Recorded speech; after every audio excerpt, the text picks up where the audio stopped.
नमस्कार, आप देख रहे हैं आपन उत्तराखंड और आपके साथ मैं हूं निशा रौतेला। तो चलिए बुलेटिन की शुरुआत करते हैं। उत्तराखंड के मुख्यमंत्री पुष्कर सिंह धामी ने श्रीनगर में सशस्त्र सीमा बल के केंद्रीकृत प्रशिक्षण केंद्र में 13वें BRTC के दीक्षांत परेड समारोह में हिस्सा लिया। समारोह में कैबिनेट मंत्री धन सिंह रावत समेत कई गणमान्य मौजूद रहे और इस दौरान राष्ट्र रक्षा में अपने आप को समर्पित करने जा रहे सभी नौ प्रशिक्षकों को सीएम पुष्कर सिंह धामी ने बधाई देते हुए कहा कि मैं आज के इस अवसर पर सर्वप्रथम राष्ट्र की रक्षा के लिए सर्वोच्च बलिदान देने वाले शहीदों को नमन करता हूं। उनके कारण ही आज हम सुरक्षित हैं।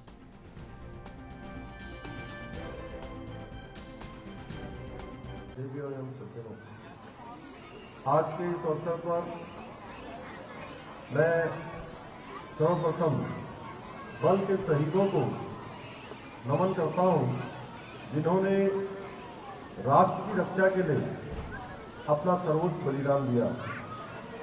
शहीदों की शहादत के कारण ही आज हम सुरक्षित हैं। आप सभी के मध्य आकर मुझे अपार हर्ष की अनुभूति हो रही है कि हम समारोह में राष्ट्र रक्षक के रूप में खड़े 9 प्रशिक्षकों को मैं हृदय से बधाई देता हूं, शुभकामनाएं देता हूं। साथ ही सभी 9 प्रशिक्षकों तथा उनके माता पिता एवं उनके परिजनों को मैं नमन करता हूं, जिनकी शिक्षा दीक्षा से ये सभी 9 प्रशिक्षु तन मन और धन से आज राष्ट्र रक्षा में अपने को समर्पित करने जा रहे हैं। ऐसे अविस्मरणीय क्षणों का प्रत्यक्षदर्शी बनना एक सैनिक पुत्र के लिए अत्यंत गर्व एवं आप सभी के लिए मैं सौभाग्य की बात है। किसी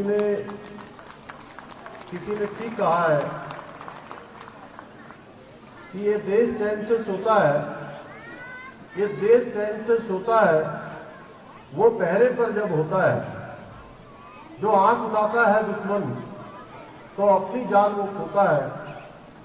उनकी वजह से आज सुरक्षित है सारी आवाम है। सरहद पर खड़े रखवालों को मेरा दिल से सलाम है।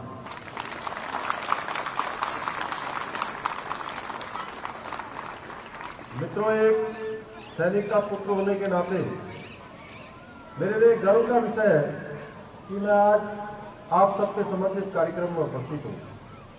और जब भी कोई सेना, अभी मैं रतन संजय जी से बात कर रहा था, तो जब भी कोई सेना से संबंधित या हमारे अर्धसैनिक बलों से संबंधित कोई भी कार्यक्रम होता है, तो चाहे जितनी भी व्यस्तता हो, मैं अपने आप को ऐसे कार्यक्रमों में आने से रोक नहीं पाता हूं। मुझे आज इस बात की अत्यंत खुशी है कि आप सभी 278 प्रशिक्षणार्थी अधिकारी आज से इस बल की मुख्य। मुख्यमंत्री पुष्कर सिंह धामी ने सचिवालय से वीडियो कॉन्फ्रेंसिंग के माध्यम से नीति आयोग द्वारा आयोजित नवमेशी कृषि कार्यक्रम में हिस्सा लिया और इस दौरान सीएम धामी ने उत्तराखंड में इकोलॉजी और इकोनॉमी में कैसे आदर्श समन्वय हो, इस दिशा में राज्य सरकार लगातार काम कर रही है। राज्य सरकार ने राज्य में सकल पर्यावरणविद उत्पादक GIP को लागू किया है, जो GDP को निर्धारित करने में प्रचलित मॉडल के साथ लागू किया गया है। साथ ही सीएम ने कहा कि राज्य में नेशनल हॉर्टिकल्चर मिशन के अंतर्गत विश्व स्तरीय पौधशालाओं की स्थापना की जाएगी।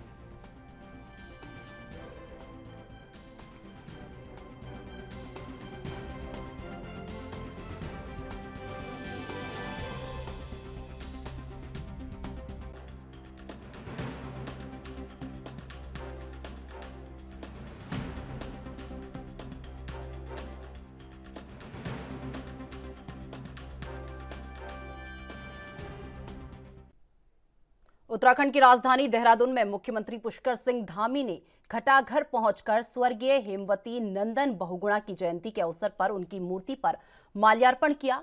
मुख्यमंत्री ने स्वर्गीय बहुगुणा कुशल प्रशासक ओजस्वी वक्ता और प्रखर राजनेता थे। सीएम धामी ने कहा कि हेमवती नंदन बहुगुणा ने उत्तर प्रदेश के मुख्यमंत्री और केंद्र में मंत्री रहते हुए अनेक योजनाएं शुरू करवाई और प्रदेश हित के लिए कई कदम उठाए। उन्होंने कहा कि वो पर्वतीय राज्यों के विकास के लिए सदैव तत्पर रहते थे। इस दौरान सीएम धामी ने कहा कि हेमवती नंदन बहुगुणा हिमालय पुत्र थे और हिमालय जैसे उनके इरादे थे।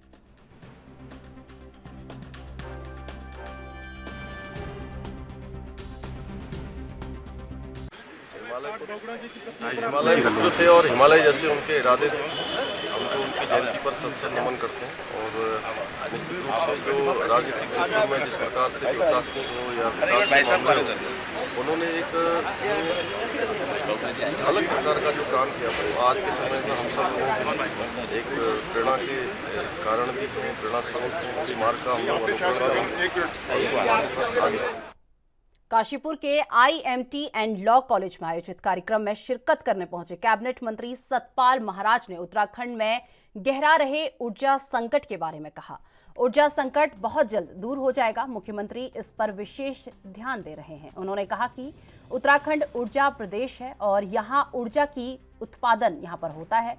सरकार बिजली की समस्याओं का निदान करने को प्रतिबद्ध है। उन्होंने कहा कि हमारा फोकस चारधाम यात्रा और ऑल वेदर रोड पर है। उन्होंने बताया कि जिन स्थानों पर भूस्खलन होता है या फिर बोल्डर आदि गिरते हैं, वहां जेसीबी मशीनें लगा दी गई हैं ताकि रास्ता खोलने पर कोई दिक्कत ना आए और मास्क और सैनिटाइजर की व्यवस्था के साथ ही रजिस्ट्रेशन अनिवार्य किया गया है। और काशीपुर में लगने जा रहे बायो डिजिटल प्लांट पर खुशी जाहिर करते हुए सतपाल महाराज ने कहा कि चारधाम यात्रा के दौरान बायोडीजल बेहद लाभकारी साबित होगा, ऐसा उन्हें विश्वास है।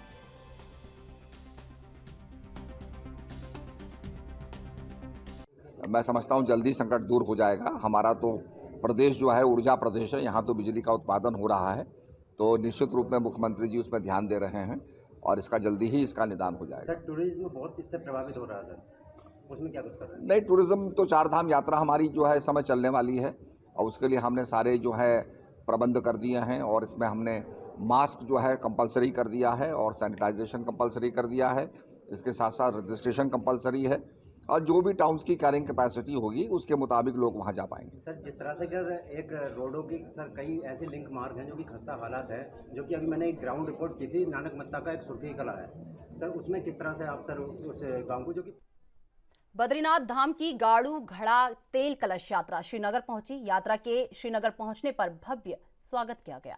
श्रीनगर में रात्रि विश्राम के बाद गाड़ू घड़ा तेल कलश यात्रा ने अपने अगले पड़ाव डिमर के लिए प्रस्थान किया। इस दौरान श्रीनगर में बड़ी संख्या में श्रद्धालुओं ने बद्रीनाथ की गाड़ू घड़ा तेल कलश यात्रा के दर्शन किए।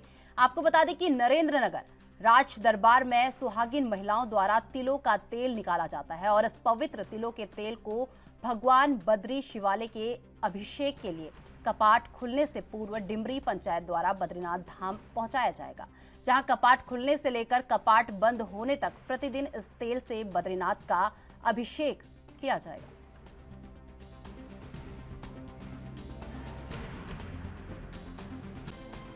तो यहाँ पे डिमरी धार्मिक केंद्र है पंचायत, डिमरी पुजारियों के द्वारा इसको नरेंद्र नगर से प्रथम चरण में हम जैसे हमने कल वहाँ पे चेला चेतराम ऋषिकेश में रात्रि विश्राम किया था और दूसरे दिन हम यहाँ पे श्रीनगर में हैं और इसके बाद हम आज अपने डिमरी पुजारियों का जो मूल ग्राम है डिमर, वहाँ पे हमारे लक्ष्मी नारायण मंदिर और खांडू देवता मंदिर में हमारा 4 तारीख तक वहाँ पे गर्भगृह में इसको स्थापित किया जाएगा और 5 तारीख को हम नृसिंह मंदिर जोशीमठ में हमारा रात्रि विश्राम होगा। 6 को हम पांडु के सर जाएंगे और 7 को भगवान वहाँ पे कुबेर जी, रावल जी की गद्दी और सभी देवी देवताओं के साथ हम वहाँ पे बद्रीनाथ धाम को प्रस्थान करेंगे। 7 तारीख को हमारा वहाँ पे और 8 तारीख को जब भगवान के कपाट खुलेंगे तो गर्भगृह में ये गाड़ू घड़ा वहाँ पे स्थापित होगा।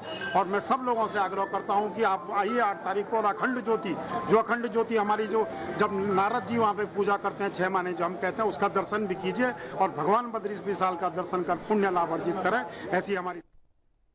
उत्तराखंड के पौड़ी जिले के विधानसभा यमकेश्वर के गंगा भोगपुर क्षेत्र के सिल्डी गांव निवासी 24 वर्षीय सैनिक आकाश भंडारी का करंट की चपेट में आने से उनकी मौत हो गई। बताया जा रहा है कि पंजाब के फिरोजपुर कैंट में सेना के एक कार्यक्रम के दौरान आकाश करंट की चपेट में आ गए थे। शहीद जवान की विदाई से यमकेश्वर विधायक रेणु बिष्ट ने कहा कि देश ने एक जवान योद्धा खोया है, राष्ट्र की भारी क्षति हुई है। इस दौरान रालवाल कैंट से 21 गढ़वाल रेजिमेंट के जवानों ने शहीद को अंतिम सलामी दी। वहीं उत्तराखंड के सैनिक कल्याण बोर्ड के मंत्री गणेश जोशी ने जवान आकाश भंडारी की शहादत पर भावपूर्ण श्रद्धांजलि अर्पित की। उन्होंने कहा कि राज्य सरकार सैनिक के सम्मान में परिवार की हर संभव मदद करेगी।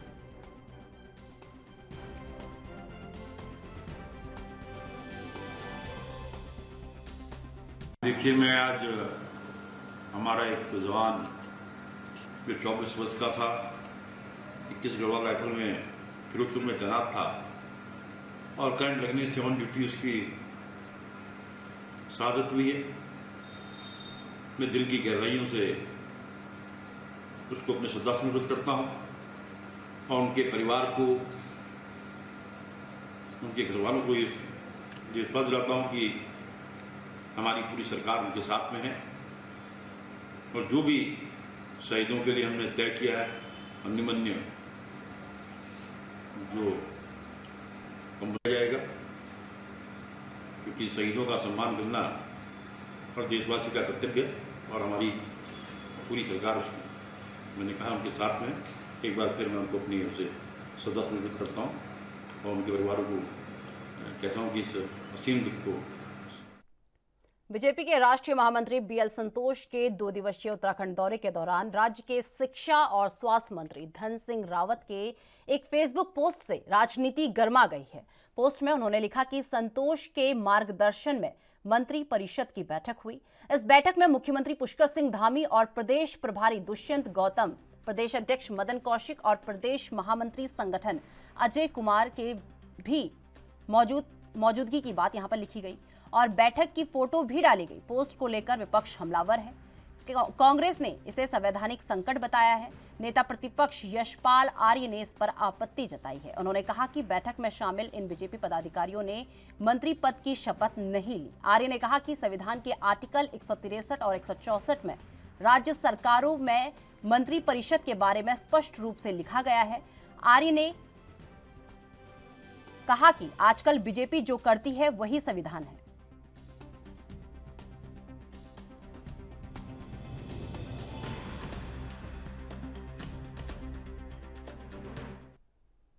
उत्तराखंड के देहरादून में कांग्रेस नेताओं ने प्रेस कॉन्फ्रेंस को संबोधित किया। आपको बता दें कि इस वार्ता में प्रदेश अध्यक्ष करण महार और पूर्व प्रदेश अध्यक्ष प्रीतम सिंह, पूर्व कैबिनेट मंत्री दिनेश अग्रवाल समेत पूर्व विधायक राजकुमार और सूर्यकांत धस्माना भी मौजूद रहे।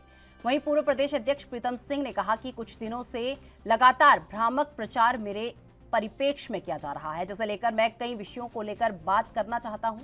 साथ ही उन्होंने कहा कि मुझे लेकर बीजेपी में जाने की खबरें निराधार हैं और इन तथ्यों में मेरा कोई सरोकार नहीं है।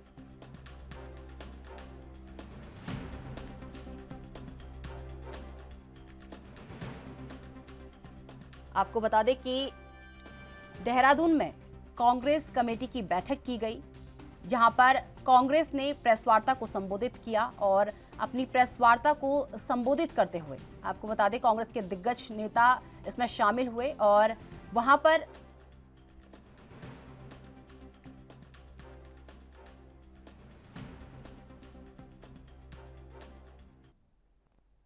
उत्तराखंड के हल्द्वानी में पुलिस परिषद में रह रहे पुलिस परिवार के साथ गलत व्यवहार करने का मामला सामने आया है। दरअसल लंबे समय से हो रही छेड़खानी पुलिसकर्मी की महिला हल्द्वानी थाने में शिकायत प्रार्थना पत्र लेकर पहुंची और आरोपी युवक के खिलाफ मामला दर्ज कराया। फिलहाल महिला की शिकायत के बाद पुलिस ने आरोपी के खिलाफ कार्रवाई का आश्वासन दिया है।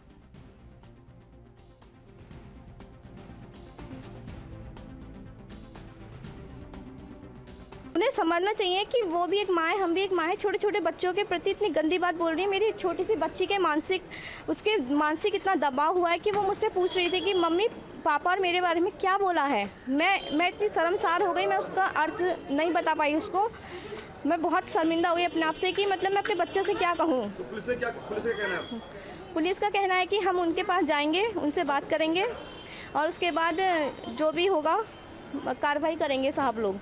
ये मंगल पड़ाव चौकी का मामला है। मंगल पड़ाव के जो फैमिली क्वार्टर्स में हमारे कांस्टेबल की वाइफ है, उसके द्वारा पड़ोस में रहने वाली एक महिला के लिए शिकायत की गई है। इस संबंध में अभी मौके पर मेरे द्वारा महिला दरोगा और जो एसआई साहब को भेजा गया है, तो जो भी तथ्य होंगे उसके अनुरूप कार्रवाई की। अल्मोड़ा जिलाधिकारी वंदना इन दिनों एक्टिव मोड पर नजर आ रही है, जिसके तहत जनपद में सरकार द्वारा संचालित विभिन्न योजनाओं के अंतर्गत ग्रामीण क्षेत्रों में कराए गए विकास कार्यों का स्थलीय निरीक्षण कर रही है। इस दौरान जिलाधिकारी ने अल्मोड़ा के लमगड़ा विकासखंड राजकीय प्राथमिक विद्यालय पहुंचकर वहां पर रूपांतरण कार्यक्रम के अंतर्गत कराए गए कार्यों का निरीक्षण किया। उन्होंने विद्यालय में अध्ययनरत बच्चों से वार्ता की और शिक्षकों को दिशा निर्देश दिए कि कोरोना काल में बच्चों की निरंतर पढ़ाई ना हो पाने के कारण ये मिशन जो है, इसकी कोशिश के अंतर्गत बच्चों को अतिरिक्त कक्षाएं संचालित कर उनके पाठ्यक्रम को पूर्ण किया जाए और शिक्षा की गुणवत्ता को बनाए रखा जाए।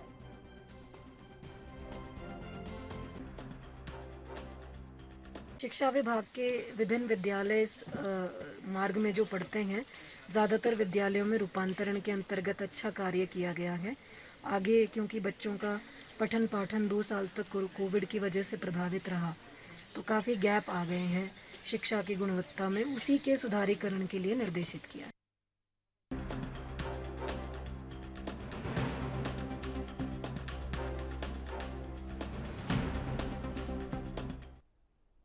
उत्तराखंड में ओमिक्रॉन के वेरिएंट XE के मामले तेजी से सामने आ रहे हैं। आपको बता दें, XE वेरिएंट के संक्रमण की दर ओमिक्रॉन से दुगनी है और एम्स ऋषिकेश ने जून से जुलाई के बीच संक्रमण के चरमकाल में पहुंचने की आशंका जताई है। देश में कोरोना के मामले फिर बढ़ रहे हैं। एम्स ऋषिकेश के सोशल अकाउंटरीच सेल ने नोडल अधिकारी डॉक्टर संतोष कुमार ने बताया कि ओमिक्रॉन का नया वेरिएंट XE भी अब देश में दस्तक दे चुका है। ये ओमिक्रॉन का ही सबम्यूटेड है और यही कारण है कि इसकी संक्रमण दर ओमिक्रॉन से दुगनी है।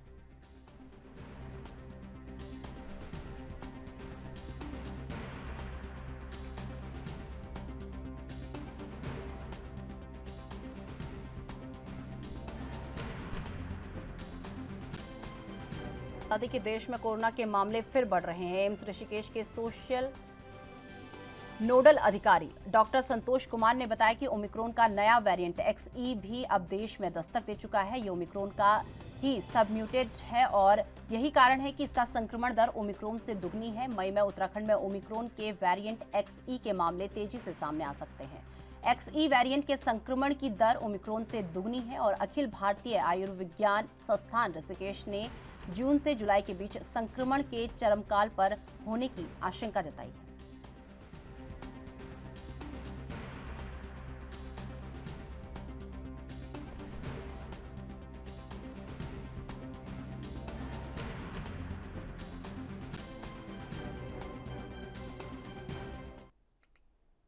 अल्मोड़ा जनपद के जंगलों में देवा अग्नि के बढ़ते ग्राफ के जहां वन संपदा को भारी क्षति पहुंची है, तो वहीं इसके फैलने वाले धुएं से लोगों में बीमारी होने का भी खतरा जो है बढ़ गया है। रात और दिन में जल रहे जंगल का धुआं अब शहरी क्षेत्रों को भी प्रभावित करने लगा है, जिस कारण धुएं से आम जनता की सेहत पर व्यापक असर पड़ रहा है। टीबी, निमोनिया, अस्थमा, फेफड़ों की बीमारी से ग्रसित लोगों में व्यापक असर पड़ता दिखाई दे रहा है। इसके साथ ही कोविड से ठीक हुए लोगों पर भी इसका असर पड़ रहा है।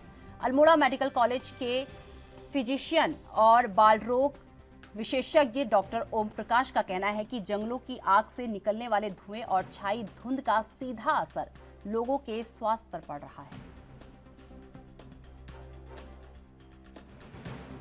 जंगलों में आग आज के टाइम में जैसे काफ़ी कॉमन हो गई है, तो सबसे जो दिक्कत है वो है जो उम्रदराज लोग हैं, जिन्हें अस्थमा की दिक्कत है, या फिर किन्हें जो मरीज जिन्हें कोविड हुआ और वो रिकवर हो गए, तो कोविड के रिकवरी के बाद भी उन्हें फेफड़ों में दिक्कत रह गई या उनके फेफड़े कमज़ोर रह गए, तो उन्हें इससे दिक्कत हो सकती है। साथ साथ में बच्चे हैं, बच्चों में जैसे अस्थमा के बच्चे हैं या फिर उन्हें किसी को निमोनिया हुआ है बच्चे को, तो उन्हें इससे धुआं से दिक्कत हो सकती है। इसके साथ ही जैसे मरीजों की धुआं आँखों में लगता है तो आँखों में जलन हो सकती है और आँखों के अन्य रोग भी मरीज से हो सकते हैं।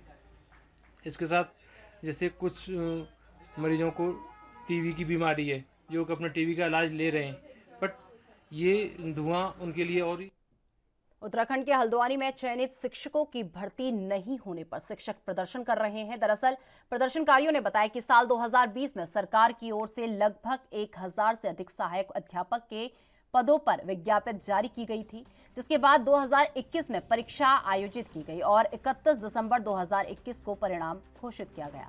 साथ ही बताया गया कि परिणाम घोषित होने के 4 महीने बाद ही नियमित प्रक्रिया पूरी नहीं हो सकी। प्रदर्शन कर रहे चयनित शिक्षकों ने आरोप लगाया है कि उत्तराखंड अधीनस्थ सेवा चयन आयोग के द्वारा कोर्ट के समक्ष उचित साक्ष्य पेश नहीं किए गए हैं, जिसकी वजह से चयनित युवाओं का भविष्य दांव पर लगा हुआ है।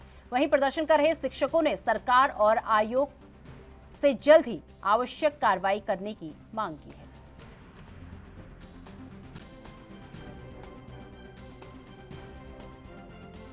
एक धरना प्रदर्शन है सांकेतिक रूप से, और जैसा कि 2020 में 1431 पदों पर उत्तराखंड सरकार के द्वारा जो है विज्ञप्ति जारी की गई थी सहायक अध्यापक के पदों पर, जिसका परीक्षा आयोजित कराई गई 2021 में और 31 दिसंबर 2021 को इसका परिणाम घोषित किया गया। परिणाम घोषित होने के 4 महीने बाद भी अभी तक इसमें नियुक्ति प्रक्रिया जो है पूरी नहीं हो पाई है। कुछ बच्चे जिनका चयन नहीं हुआ था वो लोग कोर्ट चले गए और कोर्ट के द्वारा इसमें स्टे लगा दिया गया।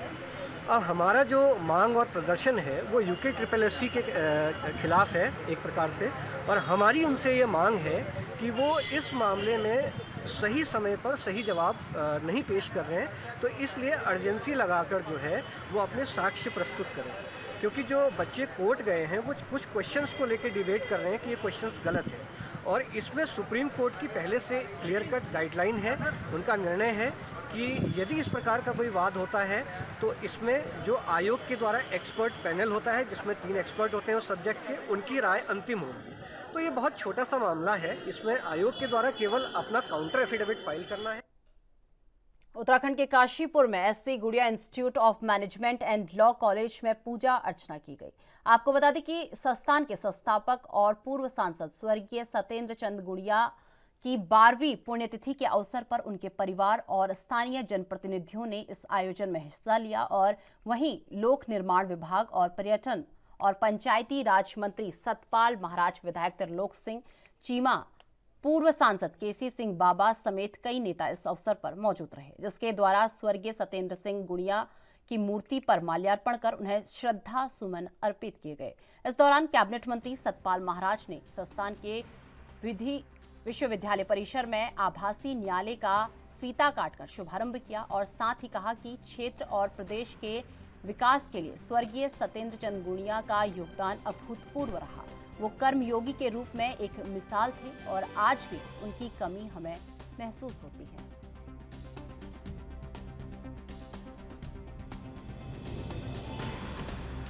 निश्चित रूप में ये हमें प्रेरणा उन्होंने दी है और बहुत ज़्यादा उनका जो है इस पूरे काशीपुर के विकास में बहुत बड़ा योगदान रहा है। आज उनकी हम 12वीं पुण्यतिथि मना रहे हैं, उनको याद कर रहे हैं, उनका स्मरण कर रहे हैं, और जो उनके अंदर एक हंस करके और प्रसन्न होकर के जो काम करने का उनका मुद्दा था और जो कहते थे वो करते थे, तो ये एक बहुत बड़ी बात उनके अंदर थी और वो हमें ग्रहण करना चाहिए वो गुण कि जो हम कहें वो करें, मनसा वाचा कर्म में। अपनी समय सीमा की मियाद पूरी कर चुके लक्ष्मण झूला पुल को वर्तमान समय में लोगों की आवाजाही के लिए बंद कर दिया गया है, जिसकी वजह से जनपद टिहरी और जनपद पौड़ी गढ़वाल को जोड़ने वाले लक्ष्मण झूला क्षेत्र का व्यापार बुरी तरीके से चौपट हो गया है। कोरोना की वजह से 2 साल बाद व्यापारियों को उम्मीद थी कि इस बार लाखों की संख्या में पर्यटक और श्रद्धालु लक्ष्मण झूला क्षेत्र पहुंचेंगे, जिससे उनका व्यापार अच्छा होगा और कुछ हद तक कोरोना काल के दौरान कुछ नुकसान की कुछ भरपाई भी कर पाएंगे। लेकिन लक्ष्मण झूला पुल पर पर्यटकों की आवाजाही अधिक होने की वजह से सुरक्षा को देखते हुए शासन ने पुल पर किसी भी प्रकार की आवाजाही पर रोक लगा दी है, जिससे लक्ष्मण झूला पुल के दोनों किनारों के क्षेत्रों का व्यापार चौपट हो गया है। आपको बता दें कि स्थानीय लोगों ने शासन से जनहित में लक्ष्मण झूला पुल को खोलने की मांग की है। लक्ष्मण झूला पुल के साथ में एक बजरंग सेतु और बनाया जा रहा है। मैं ये समझता हूँ कि इस लक्ष्मण झूला पुल में अभी तक ऐसी कोई कमी नहीं है जो इसको बंद कर दिया जाए। अभी भी ये पुल 50 साल झेल सकता है, इसकी गारंटी है, बशर्ते इसकी देखरेख की जाए। मैं सरकार से निवेदन करता हूँ आपके चैनल के माध्यम से या हमारे जो जनप्रतिनिधि है माननीय विधायक जी के द्वारा, यहाँ की जनता के द्वारा, सरकार का मैं किसी प्रकार से विरोध नहीं है, निवेदन है कि इस पुल को जल्दी से जल्दी स्थानीय आदमियों के रोजगार के लिए खोला जाए, जिससे यहाँ का व्यापारी वर्ग अपना गुजारा कर सके। होने से सर समस्या ये है कि एक तो झूले के बंद होने से यहाँ का जो व्यापारी वर्ग है वो बहुत ज़्यादा परेशान है, बहुत ज़्यादा दुखी है। झूला स्टार्ट हो सकता है, मेरी प्रशासन से विनती ये है कि या तो इसको वन वे कर दिया जाएगा या फिर दोनों तरफ कुछ 2-4 पुलिस वाले 4-4 पुलिस वाले लगा के कुछ यात्रियों को, जैसे 40-50 यात्रियों का एक झुंड पहले भेज दिया जाए, फिर 40-50 यात्री उधर से भेज दिए जाएँ। इस तरीके से झूले को सुचारू किया जा सकता है। लोकल लोगों की भी बहुत परेशानियां हैं, व्यापार वगैरह सारा ठप पड़ा है, होटल बिजनेस पूरा ठप पड़ा है। यहाँ पे बिजनेस की सबसे बड़ी समस्या ये है कि यात्रा के बिना यहाँ पे कुछ भी नहीं है, और लक्ष्मण झूला बंद होने से यात्रा पूरी तरीके। तो फिलहाल इस बुलेटिन में बस इतना ही। मुझे दीजिए इजाजत। नमस्कार।